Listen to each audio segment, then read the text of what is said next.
on Saturday. Kickoff is at 2 o'clock at Dick Stadium in Kent, Ohio. We'll start with questions, please.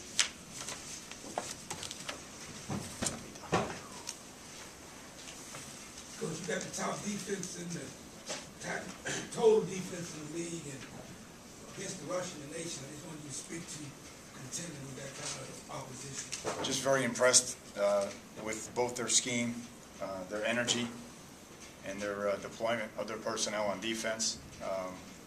They run extremely well, high energy guys. They rank high in tackles for losses and sacks. Obviously, right now they're the best defense that we've seen all year. They're the best defense in our league, and they can cover you on the perimeter. They have a safety that makes it all work for them. He's kind of he's an all-conference safety, and he's kind of a guy that does multiple jobs for them. And so we're going to have to find some services to run on. We're going to have to,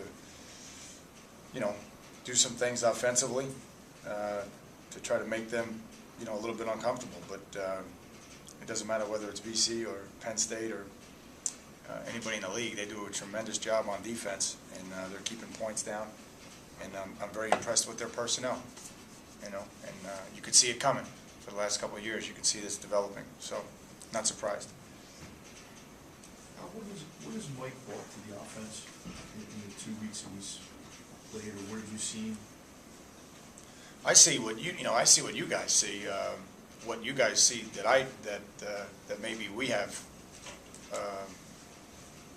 an inside view of, or that we're excited about is, that he's developing as a leader.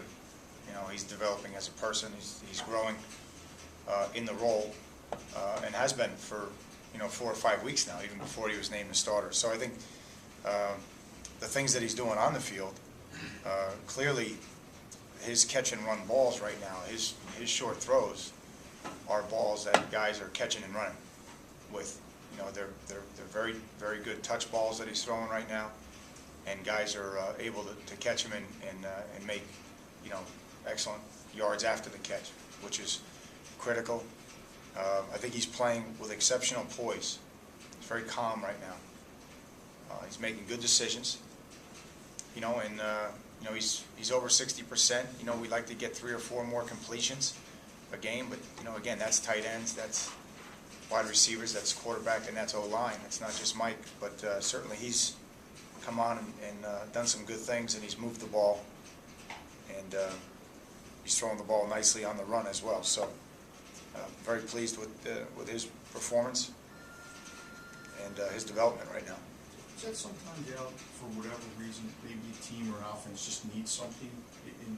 Not that Chester wasn't doing something, but maybe they just need that something to kind of spark or whatever. I don't know what words you use, but maybe at the right time, that was just the right time for Mike to go in there? Yeah, I think so. I mean, I think I'd said in here a couple of times that before we went out to Northern, that was the first time that I actually said, I'm ready for Mike to go in the game. I'm excited about where he's at as a player. So I think he's developed. He's earned his opportunity, and right now he's making the most of his opportunities. And he's got to step and throw and stay in the pocket a little bit better, but he's moving his feet on other throws, and he's just got to continue to be confident. But clearly, right now, he's providing us a spark, and he's moving the chains, and he's moving the ball for us. And hopefully, we just get it all to come together. We're going to have to get it all to come together this week. So the other kids have responded to him from what you see? Clearly.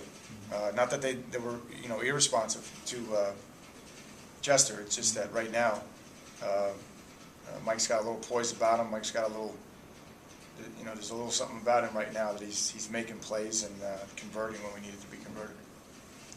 Talk about guys stepping up. You had 3 guys, Jackson, Daniels, and Jones, had pretty outstanding games. Did they earn more playing time? They sure did, yeah. First on the defensive side, Sean and Maurice you're talking about, right? Again, Sean's a freshman, Maurice is a true sophomore, and they're both playing on specials. They're both increasing their role as the season went on. Maurice has been hampered a lot this year with some injuries, but I think he's feeling the best that he's felt in quite some time now, so I'm excited about their development. Sean's obviously got exceptional talent, and as a pass rusher, and he's starting to develop all the other, skill set that you need to play the position that he's at right now. Maurice, if I'm not mistaken, did start the first game against Villanova. Did injuries Correct. take him out of the Yeah. lineup, or Yeah. coach's decision? No, he's had some injuries along the way here that's really held him back and hampered him. And Maurice is one of our smartest football players, in addition to the special teams. But he's played the corner spot. He's played safety. When Crow went down for us, and then he also has played the nickel for us on third down or in our sub package. So he's a very bright player, and he played a lot of our nickel back the other day and did it really well. On the other side, I think everybody in here knows the type of talent that Alex Jackson is.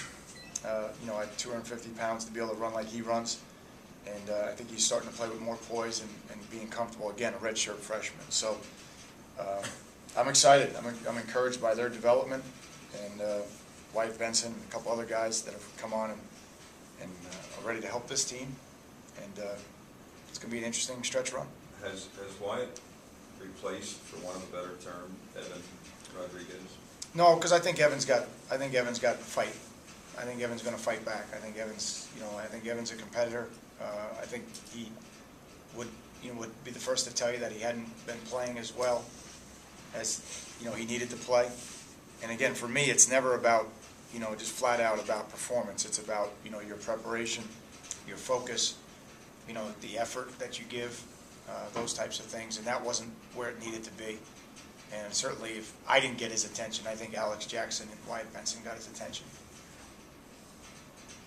You talked about the sport with Daniels. He was another basketball player. Yep. You guys when he finally committed, he was in the midst of his basketball season. You guys were watching him then, too? Correct. Just a real good athlete. Coach Foley and Coach D'Onofrio went over there and watched him play basketball, and he ended up scoring 30 that night. And just a real good athlete. I think everybody knows the story. His brother's a star right now at Iowa, and he wasn't heavily recruited. This young man wasn't heavily recruited. No one learned, I guess, from the first time around. And they didn't recruit him, his brother. And I think Sean's going to be a really good player. He's starting to develop maturity. He's making good decisions. Got a good attitude. He's long. He's 6'3". He's rangy. He's got good hips, good athleticism, change of direction. He's got to get a little bit stronger and all that, but he's willing, and he likes the game. He generally likes the game, so I was pleased with the way he played. Coach, we have to diversify somewhat on offense against this defense. We have to. There's no question. You just can't line up. You watch BC and Penn State line up there with two backs and don't get it anywhere. So, particularly BC, because Penn State will play with one running back a lot. But the BC, that's troubling to me, that BC couldn't run the ball very, very good against this team. And certainly many other teams since that game can't run the ball, A, or B, give up running the ball during the game. So, we have to be more diversified, as you said. We have to be, a little bit unconventional maybe in our formationing. Try to, get them to loosen up a little bit. But it's tough. They just keep coming.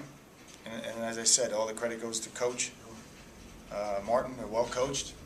On defense, they come after you. And I think it's more than just a hard work group. Sometimes when teams in the MAC become very good statistically, people say, oh, they're working harder, they're doing that. This is not a hard work group. This is a hard working group that's really talented. This is a really talented group here on defense. And so it's going to be quite a challenge for us. At the same time, Bernard and Matt, relish these opportunities. It's not like you're not going to, even though they're good against the run, it's not like you're not going to run against them. Like when you played Penn State, Bernard was able to get those 2 touchdowns. Are those guys a little extra amped up knowing what these guys bring? Well, I hope they're ready to go. I mean, again, for us, it's Tuesday morning. We just got off the field, so amped up and an 8 a.m., 7 a.m. wake up don't go together with college guys. So, but for us, it's going to be about the process. we're no different than Kent or Miami or Ohio or anybody else in the East right now that's in the hunt. I mean, it's every game is a season, and you know, we have 22 days that this is all going to be determined. As I told the guys today, man, you have 12 practices left. You know, you basically have 12 practices left in the season. So, but we, you know, hopefully we're excited. You never know till you actually get on the field, but I think we have good focus. We're very workmanlike today.